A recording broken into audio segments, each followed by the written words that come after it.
Saïd, merci cher Abdel Fattah.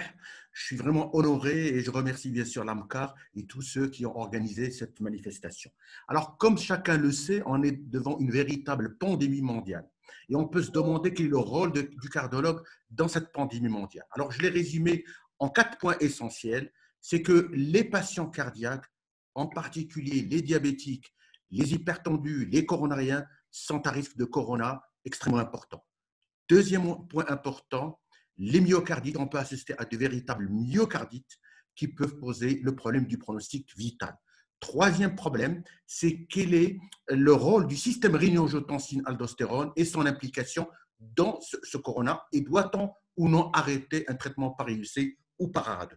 Et quatrième point, dans les traitements qu'on nous propose, il y a la chloroquine, l'hydrochloroquine, plus le Zitromax. Est-ce qu'il y a un impact sur le QT? Est-ce qu'il y a des risques cardiovasculaires et comment suivre les patients? Alors tout d'abord, comme chacun le sait et comme ça a été extrêmement bien précisé par le professeur Chakib, le Covid est très dangereux, 2 à 3 fois plus que la grippe. Il est contagieux avant d'être symptomatique. 15% des formes vont entraîner des complications et 5%, c'est retrouvé dans la plupart des séries, vont nécessiter une hospitalisation en réanimation. La suivante. Alors, dans cette pandémie qui est à point de départ, coronavirus qui va pénétrer dans l'organisme par voie respiratoire, le cœur va être touché de deux façons. Soit de façon primaire, comme première atteinte, et on va assister à une myocardite, et cette myocardite, il va être secondaire soit à l'invasion du germe par l'enzyme de conversion 2, on reviendra là-dessus, et soit par réaction inflammatoire extrêmement importante que ce virus va entraîner dans l'organisme. Et on aura des manifestations comme de l'hypotension, de la tachycardie, de la bradycardie, des arythmies, voire des morts subites. L'atteinte cardiaque peut être secondaire à une atteinte respiratoire. Vous savez que l'atteinte respiratoire peut entraîner un déficit respiratoire, une insuffisance respiratoire majeure, un syndrome de détresse respiratoire. Cette détresse respiratoire va entraîner un déséquilibre donc, au niveau entre les besoins et les apports d'oxygène du myocarde. On va avoir une diminution des capacités cardiaques de réserve, une augmentation de la demande métabolique et par conséquent, bien entendu, une décompensation d'un état cardiaque préexistant. Ceci est dû au fait qu'on est en plein orage inflammatoire et deuxièmement, cet orage inflammatoire a aussi un effet prothrombotique, un effet thrombogène et on assiste parfois dans certaines circonstances, à une augmentation des risques de thrombose, par exemple de thrombose de sein, ou à des thromboses veineuses, ou à des véritables embolies pulmonaires. La suivante. Alors, ce schéma me paraît extrêmement important et fondamental. Et il nous va nous permettre, bien entendu, d'avoir les explications physiopathologiques et, bien entendu, et qui va nous permettre d'avoir les impacts thérapeutiques. Alors, le coronavirus va entraîner cette maladie en 3 phases. La première phase, c'est la phase d'incubation. Et cette phase d'incubation où l'organisme entre en contact avec le virus. À ce moment-là, comme l'a bien expliqué le professeur Chakib, on va avoir de la fièvre, on va avoir de la toux, de la diarrhée, et sur le plan biologique, on va avoir de la lymphopénie, une augmentation du taux de prothrombine, une augmentation de D-dimère. Et puis progressivement, on va assister à une phase respiratoire, à une phase pulmonaire, et cette phase va aller en 2 phases elle-même, 2A et 2B, où la symptomatologie et la sévérité de la symptomatologie va monter, et à ce moment-là, on va avoir une répercussion sur le plan respiratoire. On va avoir, à savoir, sur le plan clinique, un déficit, un essoufflement important, un essoufflement pratiquement moins très fort, une hypoxie, et retenez bien ce rapport, pression artérielle en oxygène sur la fraction inspiratoire en oxygène qui est moins de 300 mm de mercure. Sur le plan radiologique et scanographique, on a les images décrites et on a une augmentation des transaminases et une augmentation de la procalcétonine progressive. Et puis, toute cette phase pulmonaire va être malheureusement suivie par un véritable tsunami inflammatoire et une hyperréaction inflammatoire. Et les cytokines vont complètement changer la donne pour entraîner l'organisme dans un ensemble de complications majeures, à savoir l'insuffisance respiratoire, le syndrome de détresse respiratoire, l'insuffisance cardiaque, et sur le plan biologique, on a une élévation des marqueurs inflammatoires, la CRP, le LDH, les D-dimères, la ferritine, et aussi des marqueurs cardiaques comme troponine et NT-proBNP. Et devant tout cela, nous avons des possibilités thérapeutiques qui sont relativement limitées. On a les antiviraux qui sont en cours d'évaluation, on a l'hydroxychloroquine, On a aussi le sérum des patients convalescents. C'est ça, c'est des cibles pour diminuer la charge virale. Et puis aussi, on a, comme je l'ai dit, une notion inflammatoire extrêmement importante donc il faudrait réduire par, ça dépend des équipes, des corticoïdes, des immunosuppresseurs et donc, bien entendu, les essais sont cours. La suivante, alors, comment on a une atteinte cardiaque au cours du coronavirus? Alors, par 4 mécanismes. Premier mécanisme, c'est l'action directe médiée par l'enzyme de conversion 2. C'est le récepteur sur lequel va se greffer le virus, qui va entraîner dans la cellule. Et à ce moment-là, cela va réduire l'expression de l'enzyme de conversion et on va avoir une altération du système rénine-angiotensine-aldostérone, ce qui donne, bien entendu, une augmentation d'angiotensine 2, de l'inflammation, une dysfonction artérielle et des lésions pulmonaires. Deuxième mécanisme, c'est des lésions myocardiques induites par hypoxie, par stress oxydatif, ce qui va entraîner une acidose intracellulaire et bien entendu une altération myochondriale. Troisième mécanisme, c'est une atteinte microvasculaire avec des défauts de perfusion, une hyperperméabilité vasculaire et des vasospasmes.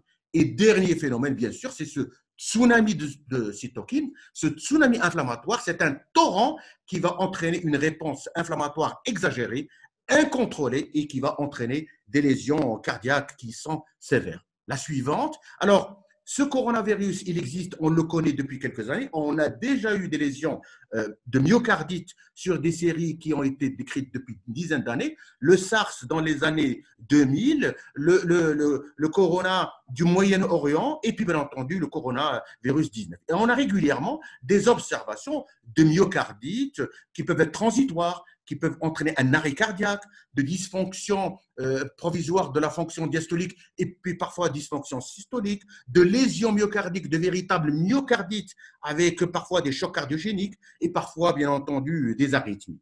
La suivante, alors, comme je l'ai dit, il y a 4 éléments importants, c'est-à-dire est-ce que les malades cardiaques sont à risque cardiovasculaire? Quel est le mécanisme de ces myocardites dont on a parlé? Et puis, bien entendu, on va parler tout à l'heure du système rénine-angiotensine et de son implication et du système IDQT. Alors, vous savez que dans le monde, aujourd'hui, on a plus de 800 000 patients qui sont touchés par le Covid et aujourd'hui, on a à peu près 40 000 personnes.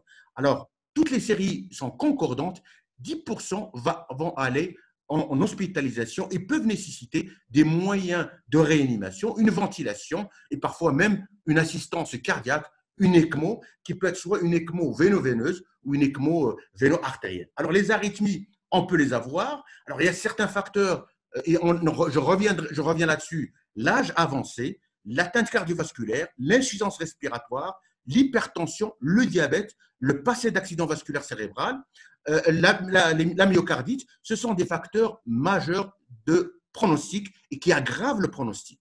Et les myocardites, on les voit plutôt dans les formes relativement jeunes et qui vont entraîner de l'insuffisance cardiaque, de l'arythmie et des troponines. Et il y a eu des cas décrits de myocardite et qui ont été confirmés par autopsie, par étude autopsique avec découverte du virus dans les lésions cardiaques. La suivante, alors, 4 éléments importants. Les sujets atteints de Covid et de maladies cardiovasculaires ont un risque augmenté de complications, j'insiste là-dessus, les hypertendus, les diabétiques, les malades cardiaques. Et une notion il y a beaucoup d'équipes qui la soulignent, c'est l'obésité. Le sujet de la cinquantaine hypertendu, diabétique, obèse est à risque d'attraper le corona, est à risque d'avoir une atteinte grave. Le Covid est associé à de multiples complications cardiovasculaires, des lésions myocardiques aiguës, les myocardites, des arythmies cardiaques, des complications thromboemboliques veineuses. Il ne faut pas oublier que l'inflammation systémique est prothrombotique. Et donc, on a un surrisque de thrombose veineuse et d'embolie pulmonaire. Et bien sûr, les thérapeutes le savent, ils doivent mettre en exergue, bien sûr, une prophylaxie de thrombose veineuse fréquemment chez des personnes. Ils n'oublient pas ce risque.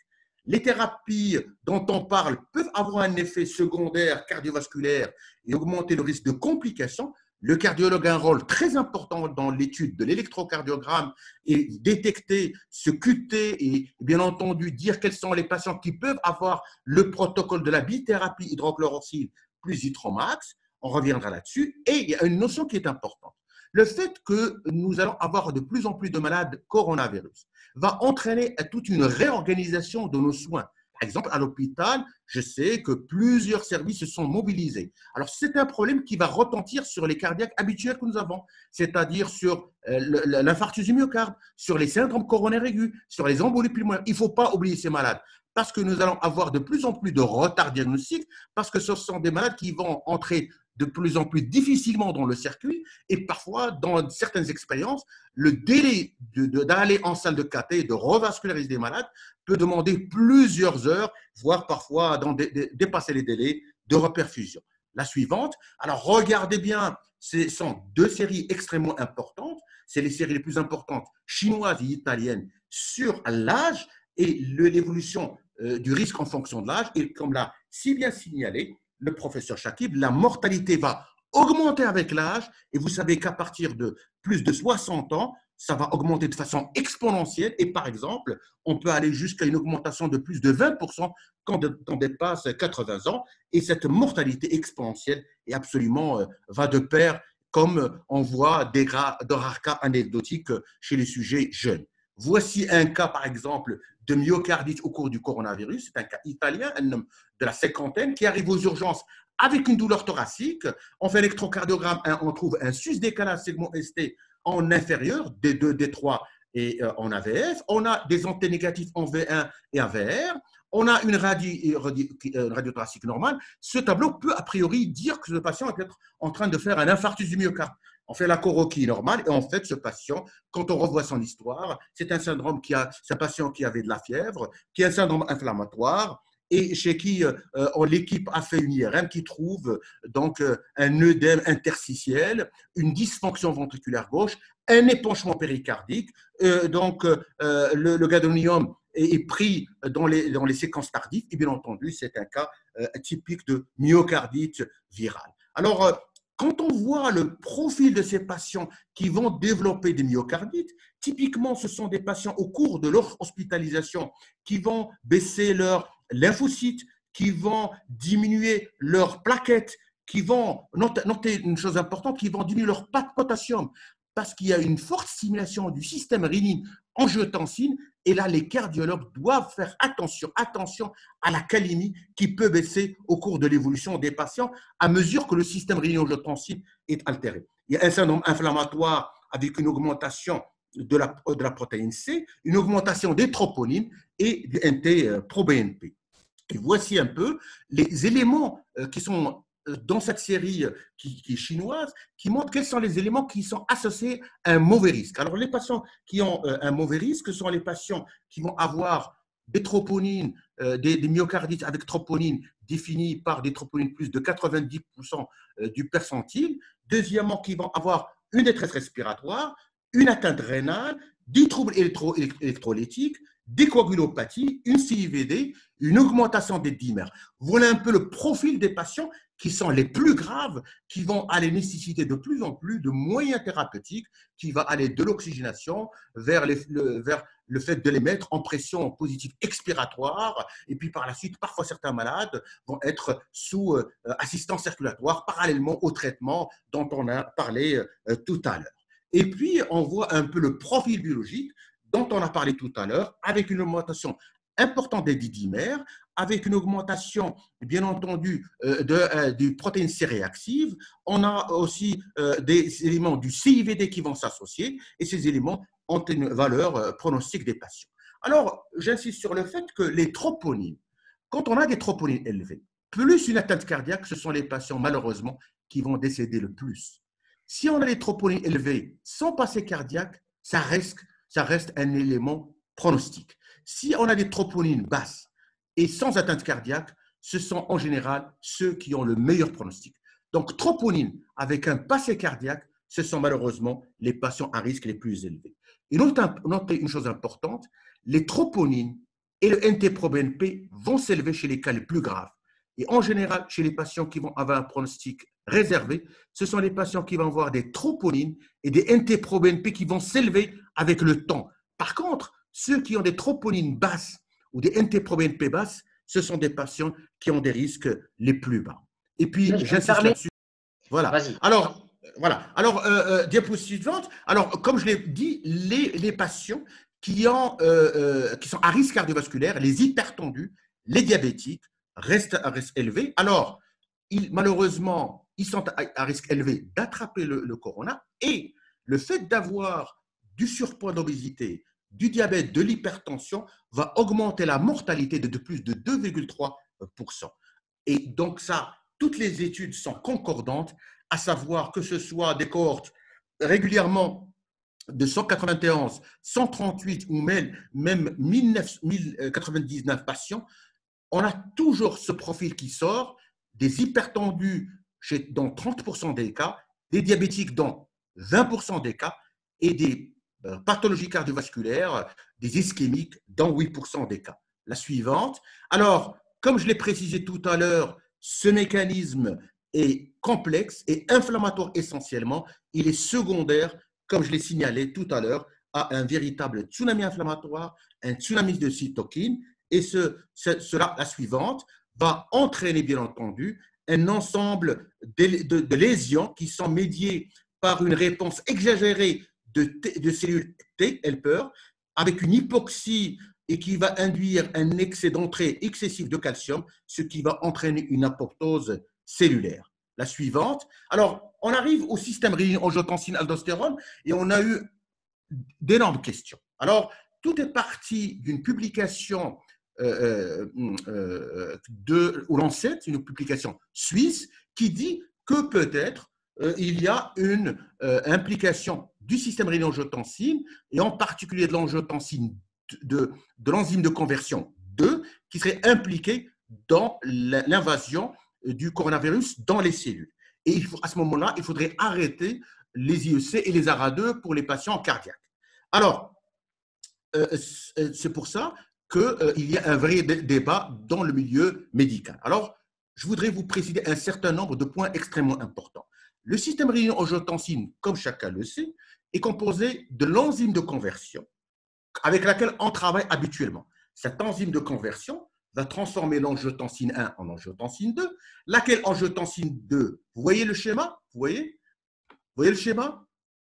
Qui va se fixer sur l'angiotensine 2. Alors, cette angiotensine 2 va se fixer sur le récepteur AT1 et nous, on donne soit des IEC, soit des ARA2.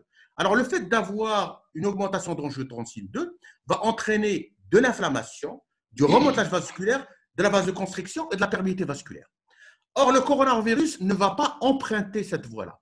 Il va emprunter la voie d'une autre enzyme de conversion, qui est l'enzyme de conversion AC2.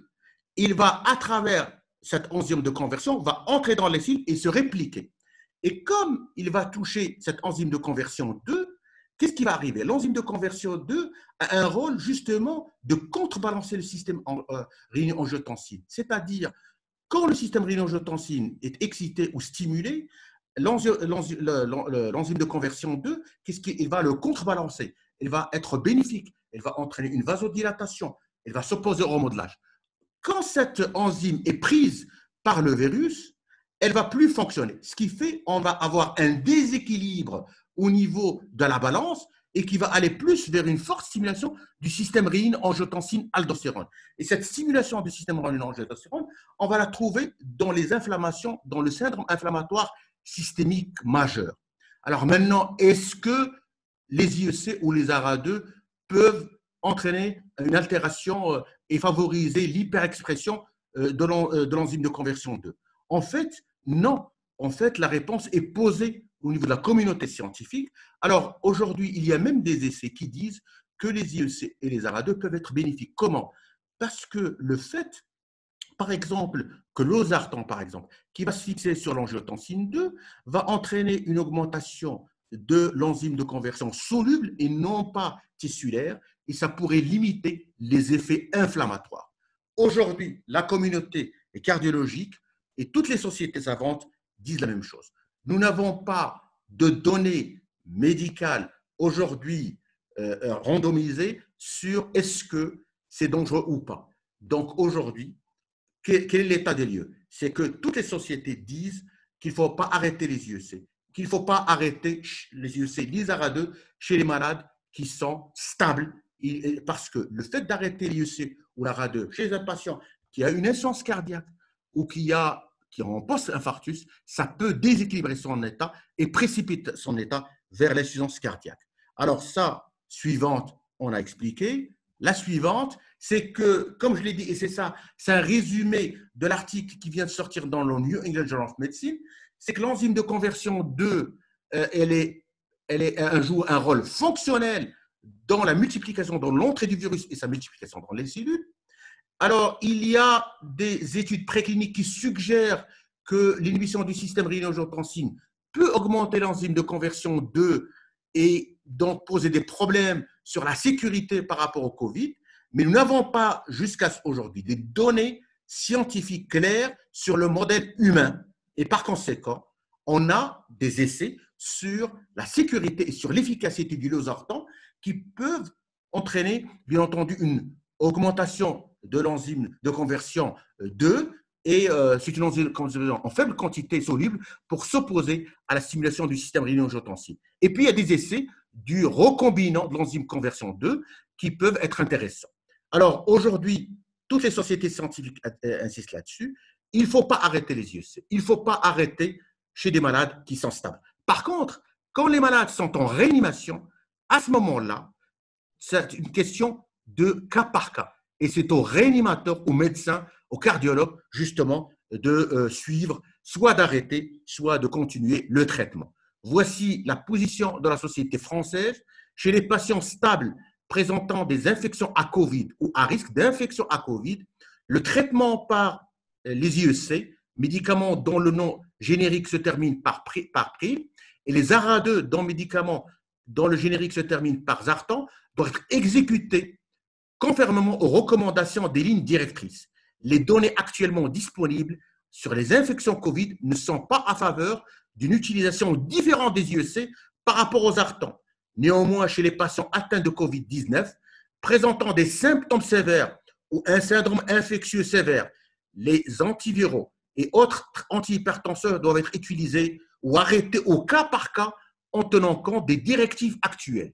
Alors, si je peux donner un avis personnel, par exemple, chez des patients qui sont en insuffisance cardiaque, je ne change pas de traitement. En post-infarctus, dysfonction VG, IEC arrêté, je maintiens le traitement. Des hypertendus sévères avec une trithérapie, je ne change pas le traitement. Et si quelqu'un est en monothérapie qui est facile, on peut changer peut-être en inhibiteur calcique ou autre, mais bon, ça reste juste pour sécuriser, bien entendu, les patients. La suivante, toutes les sociétés, que ce soit américaines, européennes, recommandent de ne pas stopper le traitement chez les patients, bien entendu, qui sont suivis, qui sont équilibrés. La suivante, alors ça c'est un autre point dont on parle un peu dans la littérature, c'est que les patients qui ont eu une greffe cardiaque sont à risque plus élevé et par conséquent, il faut les manager avec beaucoup d'attention. Et puis, parfois, ces coronavirus peuvent entraîner de véritables myocardites qui peuvent entraîner malheureusement de véritables défaillances cardiaques chez les porteurs. Deuxième point, une piste de littérature, c'est que les patients qui sont infectés ou qui ont des anticorps du Covid ne seraient pas de bons donneurs de transplantation par la suite. C'est un point qui est à part. Alors, les traitements sont en cours actuellement et donc on a parlé un petit peu des antiviraux, des corticoïdes, du remdesivir, de l'hydrochloroquine, des combinaisons protéases inhibiteurs, lopinavir et ritonavir. Bon, on va aller directement à ce qui intéresse, bien entendu, le cardiologue. Alors, ce qui intéresse le cardiologue, et on parle de plus en plus souvent avec le professeur Raoult du fameux protocole hydrochloroquine plus citromax, on sait que les deux augmentent le QT. Alors, il faudrait toujours regarder ce QT et se référer au cardiologue rythmologue, au cardiologue donc, qui a l'habitude de voir les ECG et interpréter les QT. Alors, il faut bien sûr se référer par rapport à une table qui est le risque des patients de développer un QT long et de développer ce risque de torsade de pointe. Alors, quand on a des patients, alors c'est un score de Tisdale que je vous invite à télécharger, à utiliser. Alors, il y a plusieurs points et chaque point a un nombre de points qui seront conséquents. L'âge, plus de 60 ans, c'est un point. Les femmes, un point. Les diurétiques, un point. La calémie, moins de 3,5, 2 points. Le QT, plus de 450 millisecondes, 2 points. l'infarctus du myocarde 2 points, plus de 2 médicaments qui prolongent le QT 2 points, sepsis 3 points, l'essence cardiaque 3 points, donc il y a un maximum de risque de 21. Alors on estime que quelqu'un qui a un risque, qui a moins de 6 points, est à risque bas. Quelqu'un qui a entre 7 et 10, un risque modéré. Et quelqu'un qui a un risque élevé, c'est quelqu'un qui a un risque, qui a un score de plus de 11. Il faudrait absolument en tenir compte. La suivante, alors comment les gens travaillent en pratique, et je vous donne un peu quelques recommandations pratiques en accord avec l'équipe de Marseille. Alors, autorisation de prescription, c'est le QT corrigé est inférieur à 460 millisecondes. Discussion au cas par cas du bénéfice-risque en cas de QT corrigé entre 460 et 500 millisecondes. Contre-indication en cas de QT corrigé supérieur ou égal à 500 millisecondes. Une liste des médicaments pouvant allonger le QT doit être fournie au prescripteur. Vous devez l'avoir devant vous. Contrôler la calémie. Et bien sûr, ce qu'on a convenu avec le professeur Aïcha Oued, président de la Société marocaine de cardiologie, c'est de centraliser, bien sûr, les électrocardiogrammes, c'est de le donner à la lecture par 3, 4 experts nationaux et bien entendu d'avoir une plateforme de communication qui va être bénéfique, que ce soit pour le cardiologue et bien sûr pour le patient. Alors, éviter ou arrêter tout médicament qui allonge le QT, il faut faire attention aux médicaments, bien sûr, pas d'automédication, évaluer l'électrocardiogramme de base, la fonction rénale, hépatique, la calémie, le magnésium sérique, demander l'avis d'un cardiologue et bien sûr évaluer l'allongement de QT en utilisant le score de risque de Tisdale. Établir les contre-indications à l'association suivante, l'hydrochloroquine, thiazithromycine, attention au syndrome de QT long congénital, attention aux patients hospitalisés qui ont un QT qui est supérieur à 500 millisecondes ou un QT entre 530 et 550 millisecondes si le QRS est supérieur à 120 millisecondes, le score de Tisdale supérieur à 11 et bien sûr l'impossibilité de surveiller le CG. Tout ça, c'est des contre-indications à l'utilisation de l'hydrochloroquine et Zithromax. Donc, c'est un message extrêmement important. Cette association doit être faite par des médecins avérés en la présence du cardiologue, de l'expert cardiologue et bien sûr toujours un travail d'équipe, un travail de communication. Surveiller et optimiser le potassium et le magnésium sérique. Attention aux diurétiques qui vont laisser passer le potassium. Surveiller l'électrocardiogramme et surveiller régulièrement le QT. Arrêter le traitement en cas de tachycardie polymorphe ou de syncope et réduire les doses de traitement pour les patients qui allongent le QT après initiation de 30 à 60 millisecondes. Voici un diagramme qui m'a été confié par le professeur Moustafir et bien entendu, c'est une proposition nationale pour avoir un plan de travail et un suivi des patients qui vont être sous hydrochloroquine et Zithromax.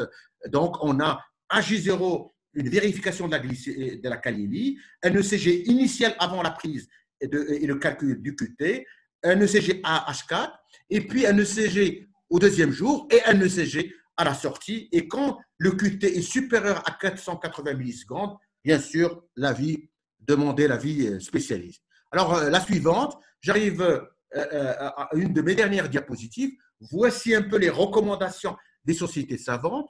Donc, le Collège américain de cardiologie demande à établir un protocole spécifique pour les patients qui ont un COVID. Par exemple, une salle de cath, il faut qu'il y ait une porte d'entrée, une porte de sortie des patients. Il faudrait que l'équipe médicale soit dédiée uniquement au COVID. Il faut bien sûr entraîner cette équipe avec des moyens, bien sûr, de protection et un protocole aussi pour les patients qui arrivent avec des infarctus du myocarde. Et bien sûr, n'oubliez pas qu'il y a un surrisque de thrombose par rapport à la mise en place de stents et chez les coronariens en général. Pour la société européenne, les patients avec de l'hypertension qui reçoivent un IEC ou AA2 on ne doit pas arrêter leur traitement. Alors, c'est du cas par cas chez les patients qui sont hospitalisés, qui sont en réanimation. Les Canadiens, la même chose. Les patients qui sont hypertendus doivent continuer leur traitement et on doit continuer les IEC, les ARA2, les ARNI pour l'insuffisance cardiaque. On doit continuer le traitement. Alors, la suivante, ça c'est ma dernière diapositive que j'emprunte au professeur Girard, c'est que les cardiologues et coronavirus, attention, c'est un message à mes amis cardiologues, prenez soin de vous, prenez soin de vos familles, prenez-vous soin de votre entourage, protégez-vous contre les infections. Sachez que le tiers de la population infectée des médecins sont des médecins, par exemple, libéraux. Sachez que 50% des patients infectés ont moins de 60 ans. Or, l'âge moyen des cardiologues est en moyenne de 55 ans. Un grand nombre de cardiologues a du surpoids, a de l'hypertension, a du diabète. Et par conséquent, les médecins eux-mêmes sont à risque et il faut faire attention. Protéger les autres de vous. Donc, je reprends ce qu'a dit le premier chinois. Comportez-vous comme si vous êtes porteur du coronavirus et les autres comme ils sont porteurs. Votre famille est importante. Ne négligez aucun détail par rapport à vous et par rapport à votre famille. N'oubliez pas les fondamentaux. Notre métier essentiel, c'est de traiter les patients, les coronariens, les insuffisants cardiaques, les hypertendus, les valvulaires. Ne les oubliez pas. L'American College donc encourage les e-traitements, les e-conférences. Soyez en contact avec vos patients par le WhatsApp, par les messages et par même vidéoconférence. Tenez-vous bien informés, ça change très rapidement. Vous voyez que chaque jour, il y a des choses qui arrivent. N'oubliez pas de vous occuper aussi de votre santé psychologique parce que c'est une période où on peut déprimer, où on peut se poser énormément de questions. Lisez, méditez, faites un peu d'exercice physique. Il faudrait vous s'entraider, il faudrait que ça soit l'occasion pour qu'on soit toujours comme ça, comme une famille, un pour tous et tous pour un, et puis avoir une attitude positive et maintenir cette attitude positive d'encouragement et d'encouragement mutuel, ce qui va nous permettre tous de passer cette épidémie et de réussir tous